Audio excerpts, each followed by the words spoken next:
Have you ever heard the wolf cry of the blue full moon? John Smith almost did on that faithful night, December 1607, along the Chickahominy River. John Smith was captured to meet with the chief of the Pocahontas. Smith feared his life, but he was eventually freed, in part due to the chief's daughter, Pocahontas, who, according to Smith, threw her body across his in a last-ditch effort to save his life. Did Pocahontas save John Smith? I'm Jake Storielli here with John Boy, Jimmy O'Brien, and we are here to find out on Laughs from the Past.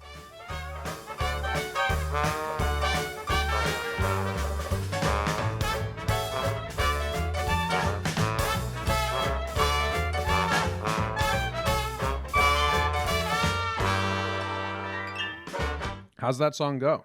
Sing the lyrics. Have you ever heard the wolf cry of the full-blown moon? I don't know the second line. I told you that. You can sing it. Or asked the grinning bobcat why he grinned. Yeah. Can you sing with all the voices of the mountain? Can you paint with all the colors of the wind? Vanessa Williams. It's beautiful. Vanessa Williams, eh? Well, did you know that Pocahontas was like 11 years old and John Smith was 40? Yeah, I mean, I don't know why we get caught up in the details. That's not what this is about. It's interesting that Pocahontas is a real story. And that's what we're talking about today. Thank you for joining us on Laughs from the Past, Season 3, Episode 10, I believe. Historical Mysteries. So this is an interesting one because I read, did Pocahontas save John Smith? And my immediate reaction was that's based on semblance of truth? We think. We think. And you're not a movie guy. We just found that out. Well, Disney movies, I feel like if you owned it, you watched it. And if you didn't own it, you didn't know it existed. I owned Little Mermaid, Lion King, Aladdin. We watched those. I don't think my family ever watched. I don't think I've ever seen the movie Pocahontas. Okay, that's interesting to me. Yeah. But we didn't watch cartoons a lot.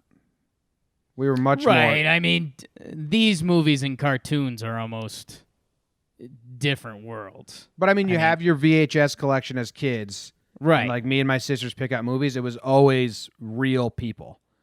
We'd never rinsed and repeated cartoons. Maybe we watched it once. You said Aladdin and stuff. You just said you just said if you had those movies in the house, you said you watched those ones a good amount. No, we watched them, but not a good amount. Courtney, She was Sound of Music. I was Mighty Ducks. Ritzy was 101 Dalmatians. Ritzy never got her choice ever. Right. Watching, but I've probably seen 101 Dalmatians more than Aladdin or anything else. Okay. But we were humans. We never watched cartoons. So I really like the fairy tale from Pocahontas in the movie. I'm guessing they have her and John Smith be lovers. That's what everyone thinks. To a degree, yeah. And John Smith is really handsome. He's not handsome. A lot of lies being said around this dinner table. Mel Gibson. You don't think John Smith's handsome? Well, I've seen the real John Smith. And you don't think he's handsome? He's known. We'll get to it in part of this story. It's actually plays a figure in the tale. Okay, I'm interested. I think he's a wildly attractive man. The real John Smith? Yeah. Yeah, I like his hair. I like he's got that 1600s kind of, rugged look going on. Pocahontas didn't even make it to 21, debatable. I don't know if we cover that, but man, different times, huh? Yeah, different times. Very different times. We actually talked about this. Was it the first or second episode, Historical Mysteries, the Roanoke Colony? Maybe it was the third. I forget, but we have some similar characters here. We have Chief Powhatan. He took credit for killing off all of the Roanoke colonists. Right. And I was like, it wasn't that dude. It was that other guy who was a bigger dick. Right. Powhatan just took credit for it. So anyway, let's go right into the story. In December of 1607, just a few months after the first permanent British colony in America was established at Jamestown, that was after Roanoke, Captain John Smith led a trading party up the Chickahominy? How do you say it? Chickahominy River. He was captured by the Indians and taken before the great Chief Powhatan, who ruled over much of Tidewater, Virginia, In the general history of Virginia, New England, and the Summer Isles, Smith told what happened next. This is Smith's writing. It's super hard to read. Like, Jake had a sentence from the intro, and it's just like, what is he saying? What does this mean? Here we go. As long consultation was held, but the conclusion was, 2 great stones were brought before Powhatan. Then as many could laid hands on him, dragged him to them, and thereon laid his head. And being ready with their clubs to beat out his brains, Pocahontas, the king's dearest daughter, when no entreaty could prevail, got his head in her arms, and laid her own upon his to save him from death. Whereat the emperor was contented he should live to make him hatches and her bells. You follow that at all? What I got from that, and I'm going to say no, is that they're going to keep John Smith alive as long as he makes hatchets for Pocahontas? And some bells, too. I thought she was making the bells for him. I thought that was like the mutual side. He's doing hatchets and bells? He should live to make him hatchets. So he's making the emperor hatchets and Pocahontas bells. And Pocahontas bells, okay. So they laid his head down on top of stone, and they had like stone in their hands, and they were going to smash his head. Right. This is like, okay, this is like Geppetto. She's like, no, don't do it, don't do it. And she put her head on top of his head. You're going to have to go through me to kill him. It's been very nice. Yeah, she was a little girl. All right. Is Smith's story true? Did the Indian princess throw herself between Smith and the tomahawks heading toward his brains? Among the first and most adamant to call Smith a liar was Henry Adams in the mid-19th century. He pointed out that Smith's earlier histories of Virginia made no mention of Pocahontas saving him. It was not until the 1624 general history that Smith published the story. By then, Adams argued, those who could have refuted it, such as Pocahontas herself, had died. With no other English-speaking witnesses besides Pocahontas, it came down to Smith's word. The rest of the general history didn't do much to increase the value of that word. Smith told some remarkable, some would say incredible, tales. Seemingly least credible of all was that Pocahontas was just one of 4 foreign ladies who, unable to resist Smith's charm, came to his rescue. So all of his stories usually have a foreign woman who like falls in love with him. I mean, A plus B equals C. I get it. I'm one of those foreign women right now. Before coming to Virginia, Smith had joined the Austrian armies fighting against the Turks in Hungary. He was captured by the Turks and made a slave in Constantinople. There, his luck improved. His mistress, the beauteous lady Tsenacommacah, took a liking to him, treated him well, and then sent him to her brother in Tartary, where he escaped. He ultimately reached a Russian garrison where the good lady Kalamata largely supplied his wants, and when Smith escaped some pirates, it was the good lady Madame Canoise who bountifully assisted him. So he's just getting all the women heroes, saviors, as he goes. He's Captain Jack Sparrow, man. He gets kidnapped, he persuades the woman, he gets out of there, rinse, repeat. Yep. All this from the general history, all this about a very short, bearded, battle-scarred man whose portraits are distinctly underwhelming. See, this is written by a John Smith hater. Every image and statue I've seen, John Smith has like a popular modern-day look. He's got the thick beard and mustache. It's kind of I think he's got a little redhead play going on. And maybe that faded into gray as it went, but I don't know. I am totally on a different page here. Yeah, and you're on a different page than me. Like, are we looking at the same picture and you're saying that's an attractive dude? That looks like a little hobbit, annoying pest dude to me. I think that's a popular look nowadays. I think back then that kills it. The full mane of beard? I don't know. I think this was written by, like, John Smith's enemy. This passed sounds down. this to me. This guy looks like he goes around like, oh hi matey, I'm John Smith, and is annoying, little pest. Oh, that just made it a little sexier for me, but okay. No wonder that some of Smith's contemporaries called him a braggart and a liar, and many historians agreed. But then, in 1953, the tide of opinion turned. That year, Bradford Smith's biography of Smith appeared with an appendix on Captain Hungarian's adventures written by Laura Stryka Polani. Basically, this Polani guy, he carefully checked Smith's narrative of the wars against the Turks, and to everyone's surprise, everything that could be fact-checked was fact-checked as accurate. So it was like, oh shit, maybe he was telling the truth about a lot of things then. Just sounded crazy. Saying. The case for Smith was further strengthened by ethno-historians. Their work showed that Smith's description of Indian life and culture were realistic. In fact, his works are considered an important primary source for those studying Indian history and culture. Geographers, too, came to admire the accuracy of Smith's maps of Chesapeake Bay and New England. So remember we were ragging on map makers? I guess he was a good one. I mean, we still got room on the John Smith bandwagon whenever you're willing to come on the other side. Smith's defenders took the offense, accusing Henry Adams and his followers of denigrating the man because he was a Southerner. After all, Adams was the great-grandson of John Adams and the grandson of John Quincy Adams. Both Adams were New Englanders to the core and were bitter political enemies of John Randolph, a Virginian, and a descendant of none other than Pocahontas. I'm confused. With Smith's reputation on the upswing, it was time to put aside sectionalist politics and Balkan adventures and look anew at his relationship with Pocahontas. So is that one of the biggest people that said he was a liar had political reasons to say so? Is that basically what Yeah, basically the people that said bad stuff about John Smith was the Adams family. And they basically...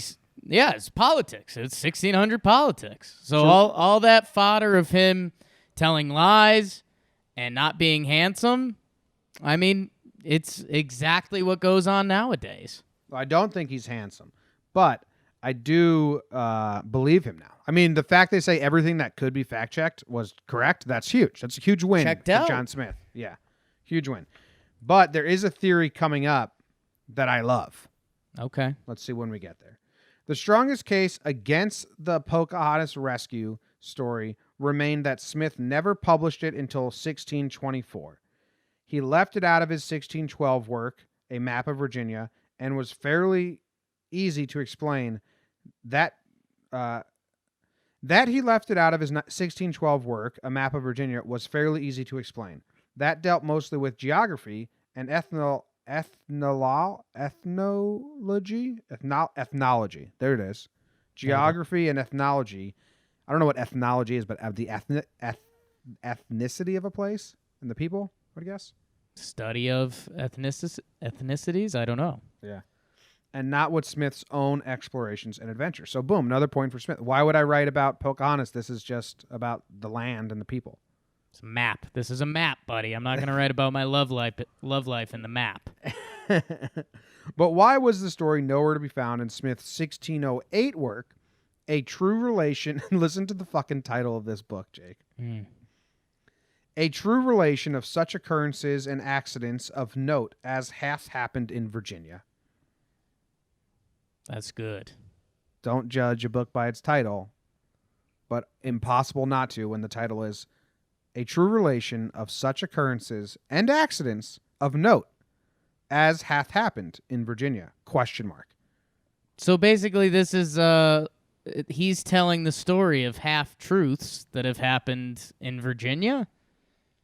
Why Whether they were accidental or... They're not half-truths. He's saying true. A true relation. What was the word half in there? As hath happened. That just means as had happened. Yeah. Half. I thought you said half. No, as hath like happened. To cut something in half. No, okay. Hath. That old word, everyone. That has happened. Okay. Got it. Okay. Yeah. Sure. Yeah, that must have been confusing for them back in the day when HATH was a word. Yeah. Now I know why it's gone. The half-half dilemma. Smith's apologists have offered a number of suggestions. Perhaps, they've argued, it was for the sake of public relations. A true relation was written to encourage investment and settlement in Virginia, and stories of hostile Indians didn't help that cause. Boom. Makes a lot of sense. Like it. I've got an embarrassment factor. Oh. 11-year-old Native American girl has to save John Smith's life? But he did write about it. I don't see him bragging about that. But he did brag about it eventually. Eventually, yeah. Okay. He was embarrassed for a little bit. Yeah. Some speculated that the Pocahontas story might have been cut over by an overzealous editor. Nah, you can't just blame everything on the editor.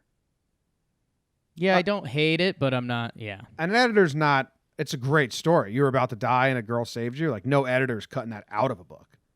That's what sells. Or maybe, though, Adams is pushing his initiatives that, you know, this guy's, John Smith's a hack and he tells lies. So by the time the editor gets it, he's like, oh, yeah, John Smith got saved by an 11-year-old Indian woman. Okay, cut.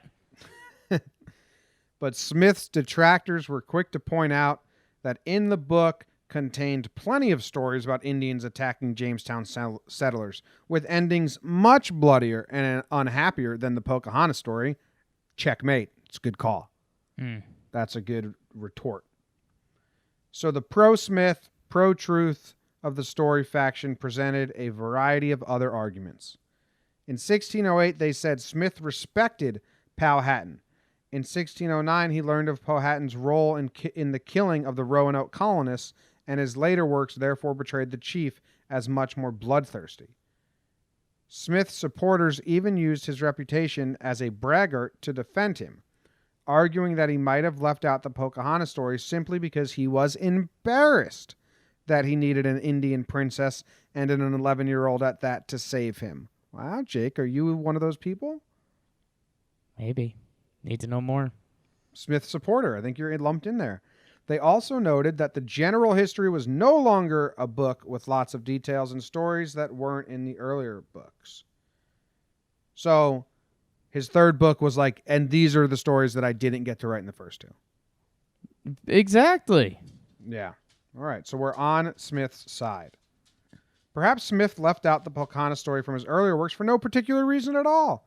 His life was full of hairbreadth escapes from death, and until Pocahontas later became a celebrity in England, Smith's encounter with her might not have seemed of much importance to him. He had no way of knowing that a few words in the general history were to become the basis of America's version of Romeo and Juliet, or of what Henry Adams called the most romantic episode in the whole history of his country. Jeez. Yeah. America's version of Romeo and Juliet. I mean, different races, different cultures, but love wins? Yeah. Yeah. I mean, we'll get to it.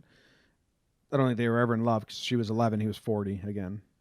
Yeah, that doesn't stop you from doing it. Finally, Smith's supporters pointed out that Smith had included the Pocahontas story in at least one work prior to the general history. This was his letter to Queen Anne, dated June 1616. You're not going to lie to the Queen. You can't lie to the Queen. Pocahontas had by then married the Englishman John Rolfe and moved to England, with plans underway for her to meet the royal family. Geez, what a life for Pocahontas. And by the way, have you seen a picture of John Rolfe and you're going to tell me that John Smith is ugly? John Rolfe. No, I haven't. I sent you one in here. He's easily uglier than John Smith. This guy looks how you were depicting John Smith. Your audio's coming in all crazy. This guy's a fat slob. We got a little pipsqueak and a fat slob. Smith is the pipsqueak. This guy's fat slob.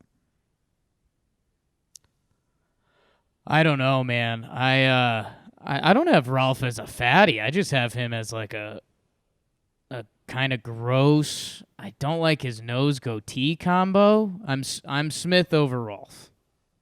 I'm Smith over Rolfe as well. Okay. Rolfe is gross. What do you mean you don't have him as a fatty? Click like 2 pictures over. Dude was big. I don't see him being fat. I think he's a pretty big dude. I don't know. Yeah. Gross facial hair. Did Christian Bale play him in a movie? Christian Bale. No, this dude looks like he wears shorts in winter. Christian Bale plays John Rolfe in The New World, 2005. Oh, I thought you were saying that because he looked like him, but you were reading something else. I was like, No. they don't look alike. No, I'm just. What's the new What's the New World about? Give me the synopsis. Haven't seen it. Do you have it Couldn't up tell right you. Looks like it was a Warner Brothers movie, The New World. I'll try the Google machine. I like because Pocahontas has to be in there, and Captain Smith. This is a movie all about this. Never heard of this film. I vaguely remember this now. Yeah, Colin Farrell. Okay. Wow, I kind of want to watch this. It looks like it got a 6.7 out of 10 on IMDb. The story of the English exploration of Virginia and the changing world and loves of Pocahontas. Fuck yeah, I want to watch this. Colin Farrell? Christopher Plummer? Christian Bale? Yeah. Wow. I mean, it didn't get great reviews, but I'm still in. Yeah, early Christian Bale. Yeah. Early Christian Bale. Talk about movies that me and my sisters watched over and over. Newsies. Now that was probably once a month. It's a monther. Okay, so back to the story at hand. So he writes a letter to the Queen when Pocahontas moves there with John Ralph, and his letter to the Queen tells a story much like that in general history. At the minute of my execution, she hazarded the beating out of her own brains to save mine, and not only that, but so prevailed with her father that I was safely conducted to Jamestown. The letter was dated 1616, when Pocahontas was still alive, and presumably could not have denied the story, but it did not appear in print until 1624 as part of his book, General History. By then, Pocahontas had died. So again, we only have John Smith's word to go by. The fact that he wrote it to the Queen, there's no way, in my mind, this event didn't happen the way he perceived it to have happened. I think he was like a little timid, embarrassed. And then I think when Pocahontas' celebrity went up, he's like, I mean, I'm so going to lean into this now. So I think there was some, like, sketchiness by him to a degree.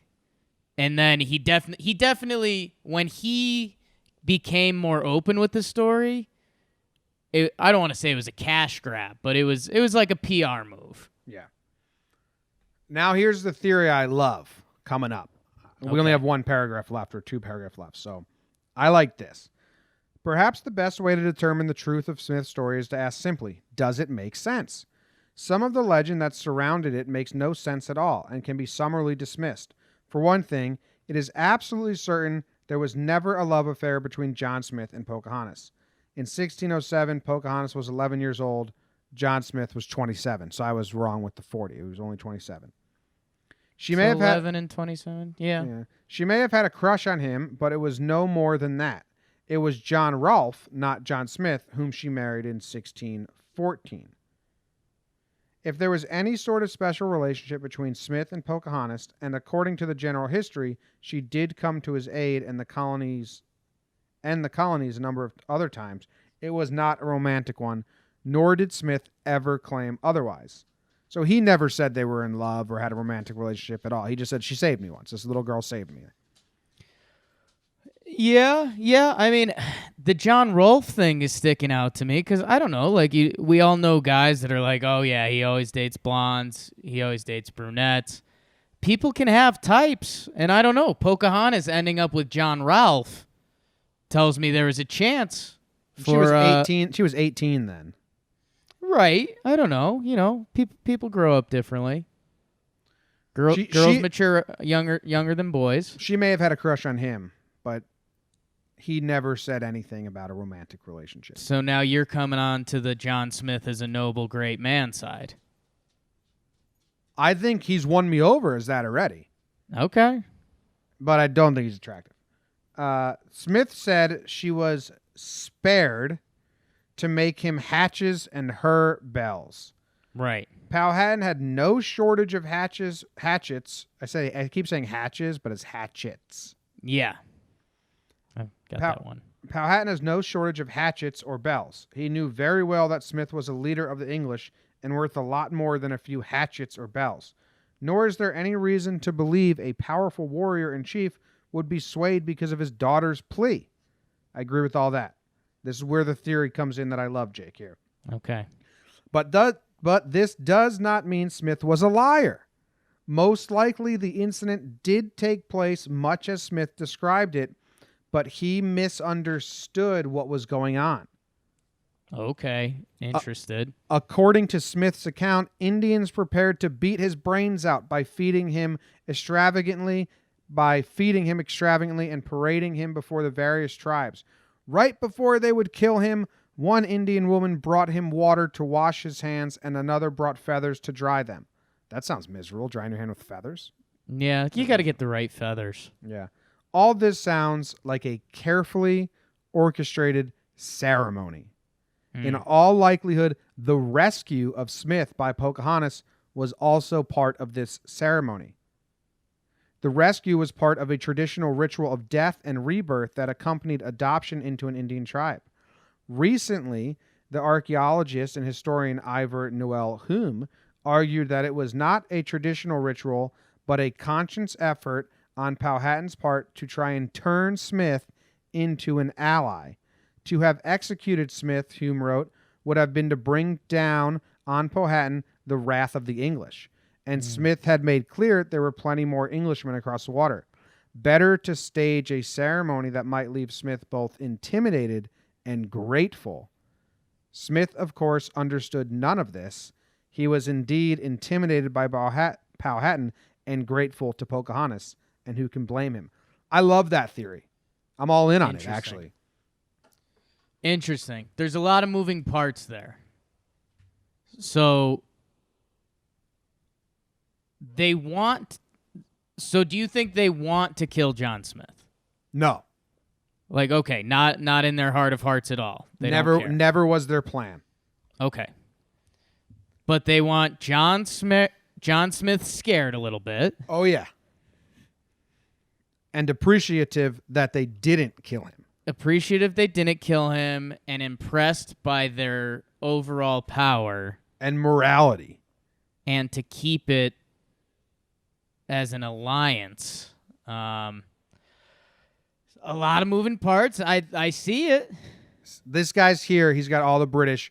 Let's kill him. Oh, wait, no. Let's just scare him so he's on our side in the future. He knows what we're capable of. I love it, dude. I think that's exactly what happened. And why would he know any better? I don't blame Smith for not understanding that. His life, you're not going to be thinking your life's on the line. Oh, this is a setup. No, you're going to be fucking scared that you're about to die. Yeah, and he's scared, and maybe that brings in the embarrassment factor again, why he didn't talk too much about it. He wrote to the Queen on behalf of Pocahontas, which is somewhat on behalf of her tribe, so it worked, too. Yeah. Pocahontas gets to marry John Ralphio. There's merit. I like it because it has the Indians as smart and outsmart, which, our culture tends to make them look like savages. And this was like, hey, let's make ourselves look like the savages, but then drop, we'll save his life at the end. Right. It's almost like savages with an asterisk. Yeah. Do you agree? Do you think that's that? Oh, I don't agree at all. John Smith with the wrench in the library. No, I think, man, I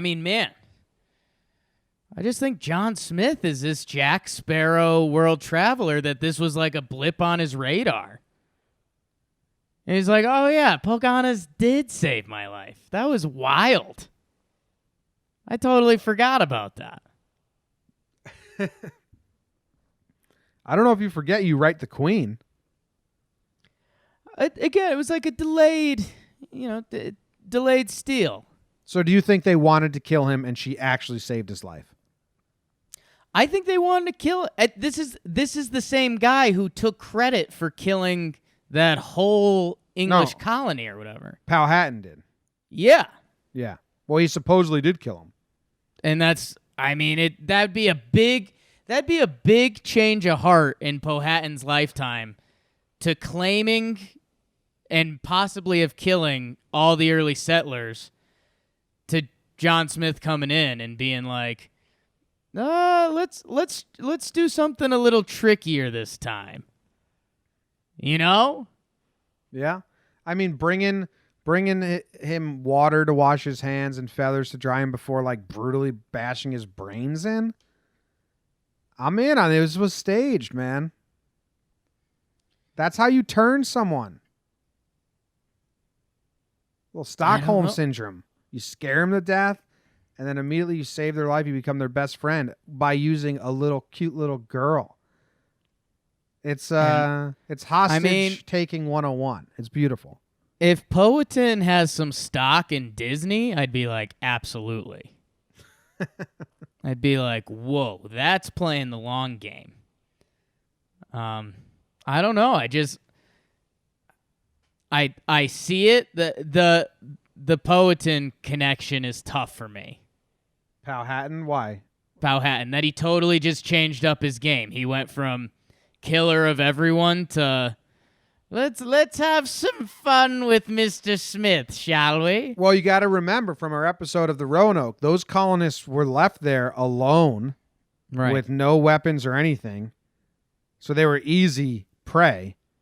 Now John Smith comes, and they got so many more people this time. And it's aware, okay, we can't just kill these people and they stop coming. Because we just killed everyone. And they just sent 2 more ships. So if they're going to keep sending the white people to our land, we have to try a different strategy here. That's the only thing I'd need to be all in on. Because I get that, and I like that. But I don't see Chief Powhatan being in on that plan. I need him to have I need him to have a new vice president in his ear that's like, yo, we gotta mix this up, bro. Could be a lot. So of people. if I get that character, I think I'm in. Well, I don't know until that enough. leaks out. I've just got the innocent daughter of the innocent young daughter of this feared chief who's killed thousands and will kill 1,000 more, and she jumps on his head to save his life. Pocahontas. Yeah, I don't know. I don't think. I mean, it makes sense that 11-year-old would be like, "Don't kill him." I think that's in all 11-year-olds' brains. Right? But why would, if Powhatan was this dude who just slaughtered families all over, why would he care? What it's his little girl. So you have him having it's a little his bit little of a heart. girl, James. Little girl will change your life. His little girl went on to get baptized. I'd feel like that was probably like, a dagger to his heart. He got old. He didn't care as much after all of that. I was trying to read up on how Pocahontas died because I didn't know about that either. Did you see? I just sent you a picture that's supposedly the real Pocahontas in here. It looks like too nice of a picture for me to believe that that's the real Pocahontas. I mean, that's what I'm wondering. That picture looks like it's from the late 1800s. She looks good. Yeah, because they didn't have cameras. That's not a real picture. That can't be. Because they only had drawings, and that is clearly a photograph. The internet's pretty wild, huh? I mean, what website is this? But I mean, if we can get the drawings of John Smith, you'd like to think we could get an accurate depiction of Pocahontas, especially when she starts becoming famous, and people are probably trying to line up to draw Pocahontas. Okay, here, comment on that picture. Maybe both of those pictures should be fake because the one on the right is a Filipina during the Spanish occupation. Okay. I mean, it's a photograph, and we're talking 1620s. Right. It's clearly not her. Where's a good drawing of Pocahontas? That's what I need. There was one of her and John Ralph where he looks all fat. Yeah, but they're looking at each other. I don't want to see John Ralph. Ugly buck.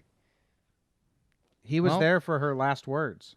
There's a ton of literal how to draw Pocahontas, if any of you are looking to do that. I think that's more of like a how to draw a stereotypical beautiful Indian woman, Native American woman. Kinda, yeah. Well, anyway, if anyone's interested, she marries John Rolfe, goes to London in England, like we said. I think they baptized her and made her change her name to Rebecca or some shit like that, which, pretty rude. But she was on a ship back to Virginia, and it only sailed as far as the River Thames when Pocahontas became gravely ill. She was taken ashore and died at the approximate age of 21. It is not known what caused her death, but theories range from pneumonia, smallpox, and tuberculosis. They call those the killer three. Yeah. Or she was poisoned. Yeah, we'll just throw that out there. Yeah, might as well. Everyone that ever died. Well, You don't like the poison theory? Because I like it. You can throw it on anywhere, and just you're basically John Heyman with his mystery team. This Native American beauty comes from across the world and is stealing your thunder as a beautiful, pale British woman of the time. There's a little poison on your way out, Poconos. Supposedly her last words, according to Rolfe, were, "All must die, but 'tis enough that her child liveth." That sounds now like Rolfe poisoned her. Yeah, okay. So we have the killer. Yeah. Oh, no, guys. I know it's terrible that my 21-year-old wife just died. I know it's tragic. But listen to her last words. She said, "All must die, but 'tis enough that her child liveth." Rolfe, you killed her. You poisoned her. Ralph, Pocahontas has never said liveth. Yeah. So we know you're lying. Yeah. If anyone ever makes up like my last words and there's something other than like, fucking help me. If I die at a young age, Sure. they're lying. They killed me. Okay. I can't imagine laying there dying. All must die. It's okay. All must die. You can't imagine just laying there and dying? No. That's good. All must die. Rolfe, it's cool. Finish the trip without me. All must die. Mine's probably going to be closer to Ralph. It's cool. That's cool. It's cool. What did he say? He said, Ralph, it's cool? Was there even a Ralph there? No. Must be a Ralph in heaven. It's really heavy. All right. That's enough of death talk because I just got my stomach dropped. Yeah. Sorry. That's the story of Pocahontas and John Smith. I'm all in on it was staged to scare him and get his favor and to think of them as nice people like allies and stuff like that. Jake's all in on they were actually going to kill him. I think I'm all in on John Smith. I'm getting rid of that 1600 slander from the Addams family. Okay, so how did John Smith how does his life end up? I think he lived to be 51 or so. What a simple name, John Smith. John Smith. It's powerful. He's pretty well recognized. I think there's a statue of him in New Hampshire now. I don't know. After all these years, I mean, I feel like there's not a lot of bad stuff about John Smith, but we're still speculating that there could have been bad stuff. Like, let it go. Dude, they don't say how he died. John Smith died in 1631 in London. He was buried in the South Aisle. The church is the largest church. They don't say how he died. On Wikipedia, how are you going to not tell me how John Smith died? How did John Smith die?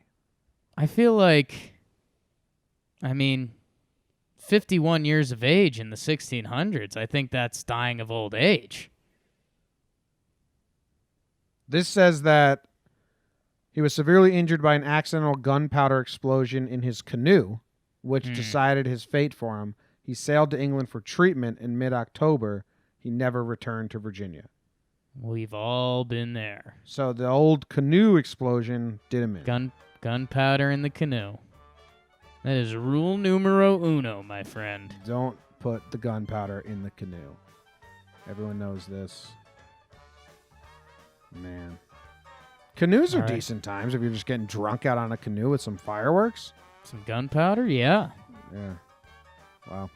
Dangerous. Dangerous. All right. Thank you for listening to Laughs from the Past. We'll be back next Tuesday with another episode, and we'll see you there.